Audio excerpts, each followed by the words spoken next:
Tissue system, ये इस part का लास्ट टॉपिक रहेगा। तो tissue system, tissue vary in structure and function depending on their location in the plant body, कि plant की body में, प्लांट के जो शरीर में टिश्यू कहाँ कहाँ पे प्रेजेंट है, उनके क्या क्या काम है, उसके बेस पे इनके जो टाइप हैं वो अलग अलग देखने को मिलेंगे, उनकी स्ट्रक्चर है वो अलग अलग मिलती है, काम भी उनके अलग अलग देखने को मिलेंगे। 3 टाइप के टिश्यू सिस्टम देखने को मिलते हैं। सबसे पहले ग्राउंड और फंडामेंटल टिश्यू सिस्टम होता है, जो कि मेन जो टिश्यू है जो पैकिंग वगैरह काम करेगा, उसके बारे में डिटेल आगे देखेंगे। एपिडर्मल टिश्यू सिस्टम,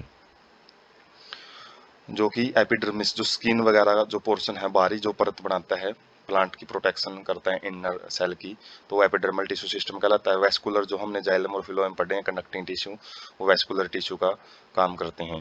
तो ये मेनली 3 ही टाइप के टिश्यू सिस्टम है वो देखने को मिलते हैं प्लांट में। सबसे पहले ग्राउंड टिश्यू सिस्टम है, तो all tissue except epidermis and vascular bundle, तो वेस्कुलर टिश्यू सिस्टम और एपिडर्मल टिश्यू सिस्टम को छोड़ के जितने भी टिश्यू प्रेजेंट होते हैं एक प्लांट के अंदर, वो सारे ग्राउंड टिश्यू सिस्टम बनाते हैं, जो बेसिक टिश्यू सिस्टम है उसको बनाते हैं।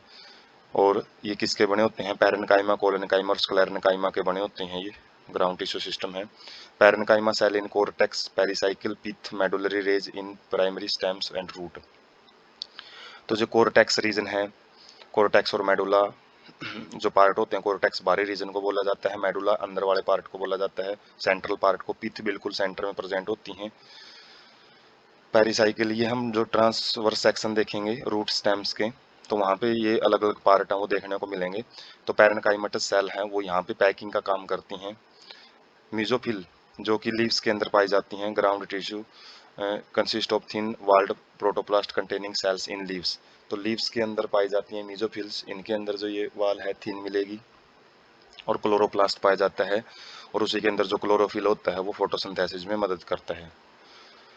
तो ये हम ग्राउंड टिश्यू सिस्टम है उसके बारे में देख सकते हैं। वैसे यहाँ पे तीनों टाइप के टिश्यू सिस्टम है वो एक सिंगल डायग्राम में दिखा रखे हैं। जैसे ही हम प्लांट को बिल्कुल ट्रांसवर्सली काटेंगे, लॉन्गिट्यूडिनल काटें तो लेंथ वाइज काटा जाता है, लेकिन ट्रांसवर्सली काटा जाता है तो इसके अंदर जो बाहरी पोर्शन होता है स्किन का काम करेगा, जो उसको डर्मल टिश्यू बोलते हैं। बाकी जो बीच में पैकिंग का काम रहेगा वो ग्राउंड टिश्यू, और जो जाइलम और फिलोएम होते हैं वो वेस्कुलर टिश्यू का काम करते हैं। उसके बाद ग्राउंड टिश्यू हम यहाँ पे और थोड़ा सा रियलिस्टिक पिक देख सकते हैं, जिसके अंदर बाहरी जो पोर्शन होता है जहाँ पे हेयर वगैरह, रूट हेयर वगैरह प्रेजेंट होते हैं, स्टेम्स के ऊपर भी कुछ जो पोर्शन है वो प्रेजेंट होता है, तो वो एपिडर्मल टिश्यू के अंदर आ जाता है। डर्मल टिश्यू सिस्टम ग्राउंड वो एपिडर्मल टिश्यू सिस्टम बोलते हैं। उसके बाद बीच वाला जो भी पोर्शन आ जाता है उसको हम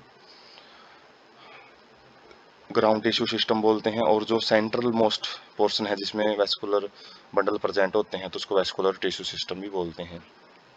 उसके बाद एपिडर्मल टिश्यू सिस्टम, एपिडर्मिस क्या होता है? ये आउटर मोस्ट लेयर होती है प्राइमरी प्लांट बॉडी की। प्राइमरी प्लांट बॉडी क्यों? क्योंकि जब सेकेंडरी ग्रोथ होती है तो बात बाहर बाहर आ जाती है, डेड सेल आ जाती है, लेकिन जो नॉर्मल यंग प्लांट बॉडी होती है तो उसके अंदर बाहर की जो परत है वो एपिडर्मिस के द्वारा बनाई गई होती है, made of elongated compactly arranged parenchymatous cell. तो किसके बनी होती हैं? लंबी सेल प्रेजेंट होती हैं इसमें, और कॉम्पैक्टली पास पास अरेंज होती हैं, क्योंकि प्रोटेक्शन का काम होता है, और कंटिन्यूस और सिंगल लेयर बनाती हैं, ये लगातार लेयर बनाती है, बीच में कोई खाली जगह नहीं मिलती। comprises epidermal cell, stomata and epidermal appendages. तो इसके अंदर क्या क्या पाया जाता है? एपिडर्मल सेल पाई जाती हैं, स्टोमेटा पत्तों में देखने को मिलेंगे, एपिडर्मल अपेंडेज जैसे ट्राइकोम्स हैं, ये मल्टी सेलुलर ब्रांच्ड और अनब्रांच्ड में भी सिक्रेटरी और सॉफ्ट और स्टिफ, तो अलग अलग फॉर्म इसकी देखने को मिल जाती हैं ट्राइकोम्स। तो ये मल्टी सेलुलर भी हो सकते हैं, एक से ज़्यादा कोशिकाओं से बने होते हैं, हेयर लाइक स्ट्रक्चर प्रेजेंट होती हैं जो कि स्टेम के ऊपर ब्रांचड और अनब्रांचड भी हो सकती हैं, और सिक्रेटरी, इनका काम कुछ सिक्रेट करने का भी हो सकता है, ये नरम भी हो सकती हैं और मजबूत भी, टफ भी देखने को मिल सकती हैं। हेयर यूनिसेलुलर होते हैं ये, इलोंगेशंस एब्जॉर्ब वाटर एंड मिनरल्स, तो ये ज़्यादातर रूट के अंदर देखने को मिलते हैं। तो हेयर और ट्राइकोम में थोड़ा सा फर्क रहता है कि जो ये मल्टी सेलुलरिटी है, जैसे इसमें यूनिसेलुलरिटी है हेयर में, और इलोंगेशन है इसमें ब्रांच्ड है, तो ये अनब्रांच्ड देखने को मिलते हैं हेयर ज़्यादातर, और वाटर एब्जॉर्प्शन का काम रहता है। ट्राइकोम वैसे ही एक general hair like structure present होती हैं। क्यूटिकल, एक waxy thick layer outside of the epidermis, epidermis के बाहर एक मोटी मोम जैसी स्ट्रक्चर प्रेजेंट होती है, जिसका काम क्या रहता है? अब रूट में एब्सेंट होती है क्योंकि इसमें वाटर एब्जॉर्प्शन का रहेगा। नॉर्मली जो भी सूट सिस्टम है उसके अंदर इसका काम वाटर लॉस से बचाना होता है, ट्रांसपोर्टेशन के टाइम पे, जो एवापोरेशन के टाइम, ट्रांसपरेशन के टाइम पे वाटर लॉस होता है उससे बचाती हैं। तो उसके बाद हम ट्राइकोम्स हैं वो देख सकते हैं। तो ये हेयर लाइक स्ट्रक्चर ही प्रेजेंट होती हैं, माइक्रोस्कोपिक व्यू है थोड़ा सा, जो फाइबर लाइक स्ट्रक्चर प्रेजेंट होती हैं। और जो हेयर्स होते हैं वो रूट के अंदर पाए जाते हैं। जो यूनिसेलुलर होते हैं ये ब्रांचड भी हो सकते हैं, और मल्टीसेलुलर ये यूनिसेलुलर होते हैं। तो अलग अलग जगह पे प्रेजेंट होते हैं। तो ये किसकी मॉडिफिकेशन है? एपिडर्मल टिश्यू की ही मॉडिफिकेशन है। उसके बाद स्टोमेटा, ये लीव्स में पाए जाते हैं, ये भी एपिडर्मल टिश्यू सिस्टम का ही एक मॉडिफिकेशन होते हैं। Structure present in the leaves epidermis, जो लीव्स पत्तों की जो सतह होती है उनके अंदर पाए जाते हैं। रेटिकुलेट रेगुलेट ट्रांसपिरेशन, जो वाष्पोत्सर्जन है, वाटर लॉस होता है, पानी उड़ता है पत्तों में, उसको कंट्रोल रेगुलेट करते हैं। गैसियस एक्सचेंज भी में भी मदद करते हैं। स्टोमेटल अपरेटस, जो स्टोमेटा है वो किस किस चीज से मिलकर बना होता है? एक तो उसके अंदर अपर्चर होती है, छिद्र होता है, और वो छिद्र किसके द्वारा कवर किया जाता है? गार्ड सेल्स के द्वारा, जो उसकी ओपनिंग एंड क्लोजिंग को रेगुलेट करते हैं। और गार्ड सेल के बाहर सबसाइडरी सेल है जो उसकी मदद करने के लिए सहायक कोशिका जिसको बोलते हैं। गार्ड सेल्स क्या होती हैं?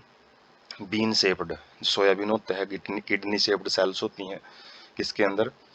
डाइकोटिलिडन प्लांट में, जबकि डंबल शेप्ड होती हैं ये ग्रासीज के अंदर, मोनोकोटिलिडन के अंदर। और ये क्या करती हैं? स्टोमेटल पोर को एनक्लोज करती हैं, कवर करती हैं स्टोमेटल अपर्चर को। Outer wall of the guard cell away from the stomatal pore, जो बाहर की तरफ वाल होती है स्टोमेटल पोर से दूसरी साइड में, वो थिन होती है, और जबकि इनर वाल होती हैं जो स्टोमेटल पोर की तरफ होती हैं वो थोड़ी सी थिक होती हैं, डायग्राम में हम देखेंगे। और पोसेसिज क्लोरोप्लास्ट, इनके पास क्लोरोप्लास्ट होता है, और किसको? ये स्टोमेटल जो ओपनिंग और क्लोजिंग है उसको रेगुलेट करती हैं। Subsidiary cell specialised epidermal cell होती हैं जो कि गार्ड सेल के पड़ोस में पाई जाती हैं, विसिनिटी का मतलब आस पड़ोस के एरिया के अंदर पाई जाती हैं।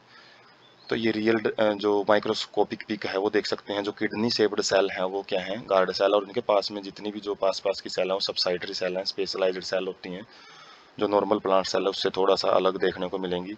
और जो ओपनिंग एंड क्लोजिंग स्टोमेटा हम देख सकते हैं। और यहाँ पे एक चीज़ और समझने वाली क्या है कि जो अपर्चर है, स्टोमेटल अपर्चर हो गया, और उसके अंदर जो गार्ड सेल है उस अपर्चर वाली साइड तरफ थोड़ी मोटी होती हैं, बाहर की तरफ जो है वो थिन होती हैं। तो जैसे इनके अंदर वाटर बढ़ता है तो ये स्वेलो हो जाती हैं, स्वेलो होंगे तो जो स्टोमेटा है वो ओपन हो जाता है, जबकि जैसे ही वाटर इनमें से ट्रांसपिरेशन के थ्रू बाहर निकल जाता है तो ये श्रिंक हो जाती है, श्रिंक होते ही जो स्टोमेटा है वो क्लोज हो जाता है। तो वाटर एंटर करेगा तो ओपनिंग, और वाटर यदि इनमें से बाहर निकल जाता है तो क्लोजिंग ऑफ स्टोमेटा देखने को मिलता है। उसके बाद है वेस्कुलर टिश्यू सिस्टम, जो कि हम जनरल आइडिया पढ़ चुके हैं। ये फिलोएम और जाइलम से मिलकर बनता है। और cambium is present between phloem and xylem in dicotyledon plant, dicotyledon plant में, जो कि सेकेंडरी ग्रोथ करवाता है, जो मोटाई वगैरह है पौधे की उसको प्राप्त करने में मदद करता है। तो जाइलम और फिलोम के बीच में पाया जाता है। ये दो टाइप के वेस्कुलर बंडल पाए जाते हैं। ओपन टाइप का वेस्कुलर बंडल है जिनके अंदर कैम्बियम प्रेजेंट होता है डाइकोटिलिडन प्लांट में। तो जो क्या करते हैं, सेकेंडरी जाइलम और फिलोएम टिश्यू बनाने की कैपेसिटी इनके पास होती है। तो यहाँ पे ग्रोथ है, ओपन होती है, वो ग्रोथ आगे के आगे हो सकती है। लेकिन क्लोज्ड वेस्कुलर बंडल में जो ग्रोथ है वो सेकेंडरी ग्रोथ अब्सेंट होती है, जो कि मोनोकोटिलिडन की खास बात होती है। इसी की वजह से उनके स्टेम और नरम होते हैं, इनमें ग्रोथ होती रहती है, तो मोटाई ज़्यादा से ज़्यादा मिलेगी। तो ये डाइकोटिलिडन प्लांट है वो मजबूत मिलेंगे। तो यहाँ पे कैम्बियम क्लोज्ड के अंदर अब्सेंट होते हैं, तो ग्रोथ यहाँ पे लिमिटेड देखने को मिलेगी। और अरेंजमेंट के बेस पे वेस्कुलर बंडल का जो अरेंजमेंट है वो रेडियल अरेंजमेंट भी देखने को मिल जाता है, जिसके अंदर जो जाइलम और फिलोएम है वो अल्टरनेट मैनर में प्रेजेंट होते हैं डिफरेंट रेडियस पे। जैसे सेंटर है, सेंटर की अलग अलग जो रेडियस है तो उसके ऊपर अलग अलग जगह पे देखने को मिलते हैं। जाइलम एक अलग रेडियस पे पाएगा, फिलोएम एक अलग। डायग्राम में देखेंगे कॉन्जॉइंट में क्या है, एक ही रेडियस पे प्रेजेंट होते हैं। और जो फिलोएम है वो जाइलम से बाहर की तरफ मिलेगा, जाइलम सेंटर की तरफ मिलता है, situated along the same radius. In stem और लीव्स में देखने को मिलता है ये टाइप का अरेंजमेंट। रूट्स में पाया जाता है रेडियल, कॉन्जॉइंट जो स्टेम और सेलो लीव्स में देखने को मिलता है।